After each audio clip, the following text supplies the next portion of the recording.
et on parle de la globalisation financière. Et jusqu'à peu de temps, vous saviez que le Maroc était, jusqu'à l'année dernière, sur la liste, entre parenthèses, grise, assistance, et nous faisons part de nos excuses de ne pas pouvoir assister pour des raisons, comme vous le savez, en dehors de notre volonté, qui est la corona,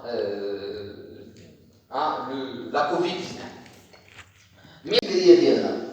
ملي غنساليو سي ليمون وسي دواري وسي مزاق واحد 30 و 40 عام غادي يولي يقول لك ودي لا زاد يطول في العمر لا يطول في العمر العلماء.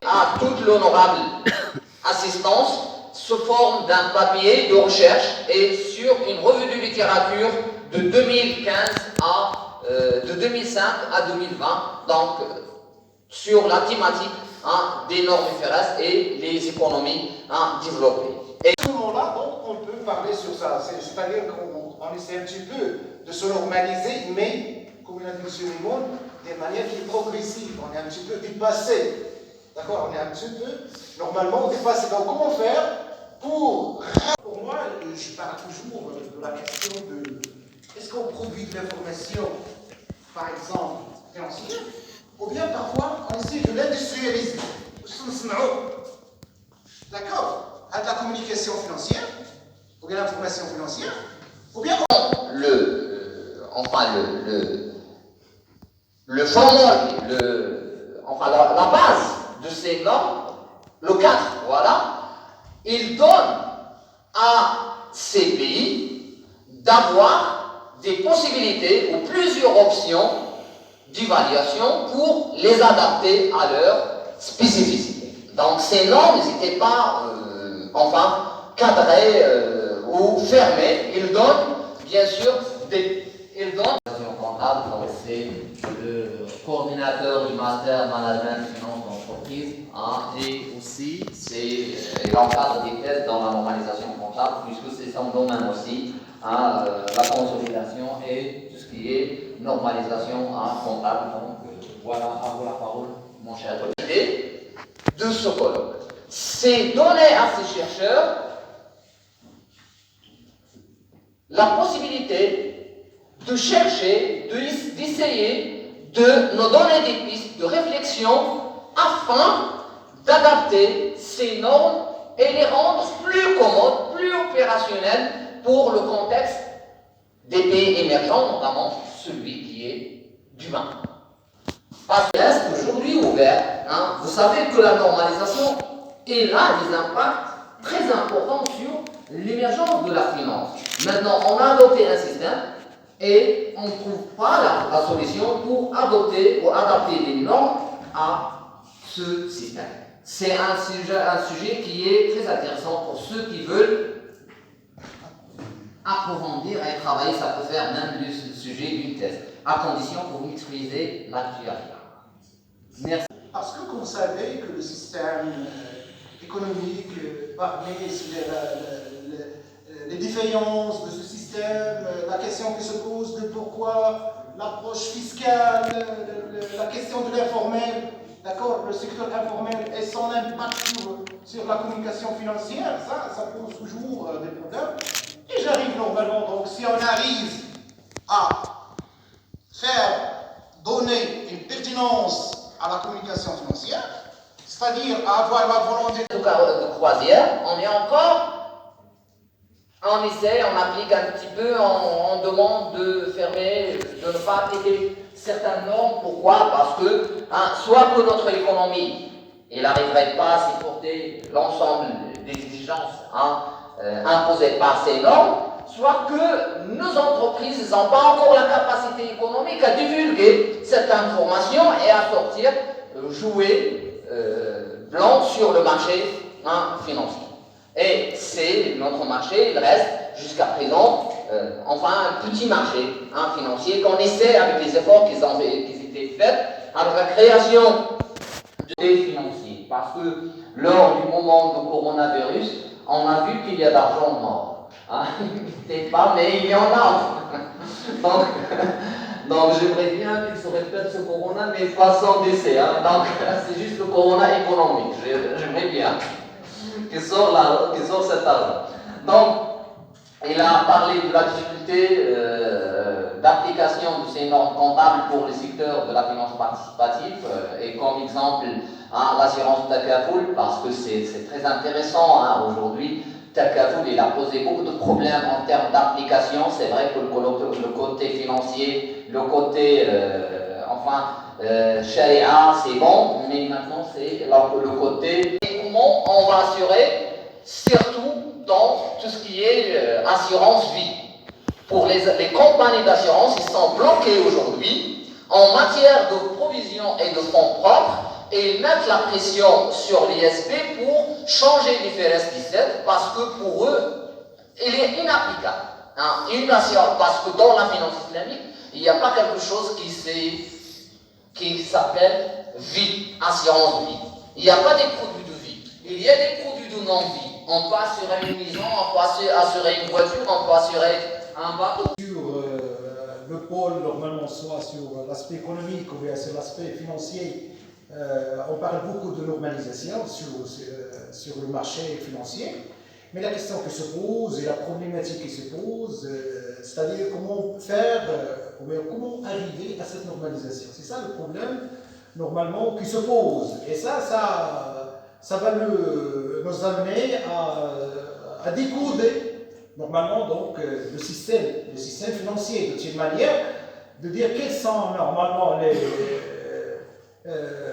soi-disant, les obstacles qui entravent cette normalisation. Des normes dans le cas marocain, et c'est pour en faire un bilan intermédiaire. Malheureusement, l'application a été interrompue par plusieurs crises.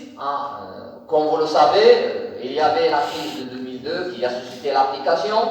Après, il y a eu la crise de 2008 qui s'est achevée jusqu'à 2013. Après, maintenant, il y a eu la crise sanitaire. Donc, ces normes, ils n'ont pas eu vraiment un contexte qui est, soi-disant, favorable pour d'être appliqué à 100%. Et c'est l'importance de l'information comptable pour notre économie et surtout la pertinence de cette information comptable.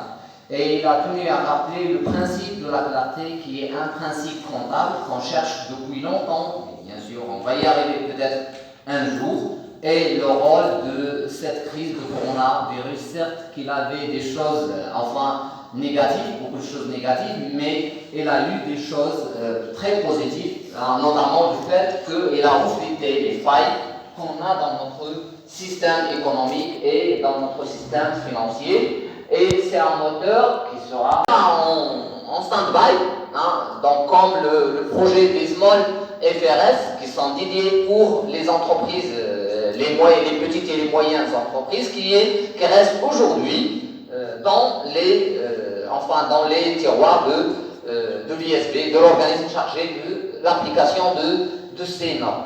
Donc, les crises qu'on avait passées depuis 2007, ils ont en quelque sorte amorti l'application de ces normes et c'est l'occasion aujourd'hui pour qu'on développe, pour qu'on discute, pour qu'on voit les avantages, les inconvénients, les difficultés d'application de ces normes dans les pays émergents.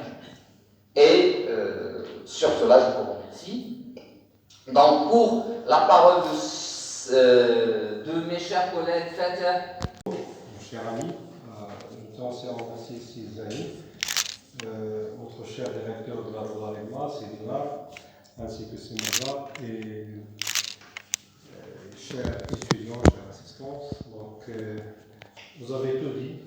Je n'étais pas programmé pour une intervention de cette matinée, raison pour laquelle je vais parler brièvement, les gars, ils ont tout dit sur les normes IFRS. On sait très bien que l'adoption des normes IFRS après l'IAS en 2001, c'est juste pour assurer donc, les transactions internationales commerciales, etc., pour assurer la transparence, la clarté. Mais le thème de ce colloque, normalement, a regroupé deux domaines pour moi. les lois, les normes IFRS, c'est la communication financière. Et tout ce qui est comptabilité. Vous allez prendre le recul par rapport à كل الشيء كتقرر ديال النسبي. ريكورد ولكن إفرس ولكن كنت كتحفظ لأنك كتعود عندك المناعة الفكرية. كيعود عندك المناعة. أي فيروس يدخل لك كذا ما كيصور منك والو. وإلا ما كانش عندك المناعة أي حاجة كتكونسوميها. وإلا كونسومينا لأن واحد الكلمة كان قالها السي الزايد لأن هذا النموذج التنموي خصنا نديرو شي حاجة فيها السي مرزاق لأن عندي فيه بزاف ما يتقال وربما تتعرفوش. وي خصو لأن كاين فيه ما يتقال لأن دوك الناس اللي داو de donner par exemple des diplômes sur l'expertise autre que l'université marocaine. Donc on va essayer ici, Inch'Allah, donc le projet, même celui qu'on est là, un projet sur de master sur la finance, sur l'ingénierie financière, et qui normalement converge vers l'expertise. Donc on espère bien d'aller plus vite, comme on dit, donc le plus tôt possible, parce qu'on est dans un environnement maintenant qui est un petit peu dynamisé, avec, merci pour le Covid, d'accord, qui a un petit peu donné cette énergie, d'accord, parmi Hassanet Diallo, c'est donner normalement, agiter les choses, agiter le marché, agiter même l'intellectuel des Marocains et de l'Adrema à l'international. Et merci pour vous. D'accord? Et l'autre question, c'est-à-dire, c'est au niveau normalement donc, des difficultés comptables. Donc, on parle beaucoup normalement sur les difficultés comptables. Donc j'ai compris ça, comme on a dit, M. Louloun, pour la finance participative. Donc au niveau du bilan de la finance participative et alternative, et la question qui se pose maintenant, c'est le Tchakafol, d'accord, c'est le Tchakafol qui va remplacer l'assurance vie, d'accord, et même l'assurance non-vie. Donc ce sont, ça, on doit mettre en place le Tchakafol. Et juste après, on peut parler sur le bilan, comptabilité et tout ça. Donc ça, ce sont plusieurs questions qui sont... Et ce que je veux bien ajouter, donc on a l'idée ici, normalement, au niveau de notre laboratoire, l'AREMA, de faire sur la lumière des normes FRS, de chercher un diplôme qui peut nous donner, comme l'a évoqué M. le doyen tout à l'heure avec nous, qui peut donner à nos lauréats de faire de l'expertise. D'accord, de faire de l'expertise. Pour mes chers collègues, Fateh, Abdullah et... Donc Fateh, c'est un expert comptable qui est chez l'Institut Paul Bocuse à Lyon. Ayman, c'est un maître de conf à l'Université de Lille. Et Mohamed Abdallah, c'est un maître de conf à l'Université de Nantes. Et Dominique Dufour, c'est un professeur HDR à l'IAE Business School de Nice. Donc, je vais lire moi-même le mot. Nous sommes conscients de l'importance de la recherche scientifique dans les pays en voie de développement et de l'amélioration de notre système universitaire. Nous remercions l'Université Hassan Ier, nous remercions tout l'honorable assistance, nous remercions tous les participants, les chers professeurs, de nous faire partie de ce colloque international. Donc, comme vous le savez, la normalisation internationale s'inscrit dans la globalisation des normes et ces normes constituent la base de développement de tous les marchés financiers. Les affaires qui ont éclaté lors de ces dernières années, ils ont suscité beaucoup de dégâts, notamment dans les pays émergents, parce que leurs finances, c'est des finances qui sont en voie de développement, sont des petites finances, et bien sûr que ces enjeux, ils sont très importants pour les pays émergents, notamment les pays du Maghreb. Jusqu'à présent, et il faut accélérer pour le développer. Donc, notre recherche... Oui, là, il a déclenché l'association d'idées dans mon esprit, l'informel. المهم بزاف سي ما تطلعي يفتح عليك. فهو ريسامون كان عندنا واحد الويبينار كي ايتي اورغانيزي par le ministère d'équipement مع les organisations logistiques, l'agence marocaine de développement de la logistique et bien sûr j'étais sollicité par la présidence et assisté voir d'intervenir. وهاد المسألة ديال الانفورميل كست عليها مزيان سي مرزاق. هاد لا نورماليزاسيون سي ميمون كما كينوصلوا.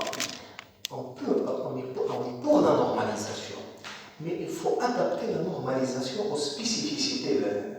On a la normalisation logistique, on a les étudiants de logistique, on a déclenché l'idée d'organiser la normalisation logistique. Les invités à Kenya, باش نشوف même بقاو غاديين في même. هنايا هاد القضيه ديال الانفورمال très importante في النورماليزاسيون. Toute tentative de normalisation, في la monnaie, في la finance, في la logistique, في le culturel, حتى في la banque, on a la normalisation. Donc il faut tenir compte bien sûr des spécificités.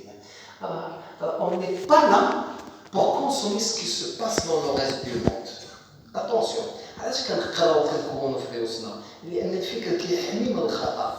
إلا خصنا نقراو باش نتحموا من الخطأ، ماشي أي حاجة نكونسوميوها. هي فراس أمين، ولكن في دي ليميت. واش يمكن ولا ما يمكنش؟ هنا غندخلوا في الإمكان وعدم الإمكان.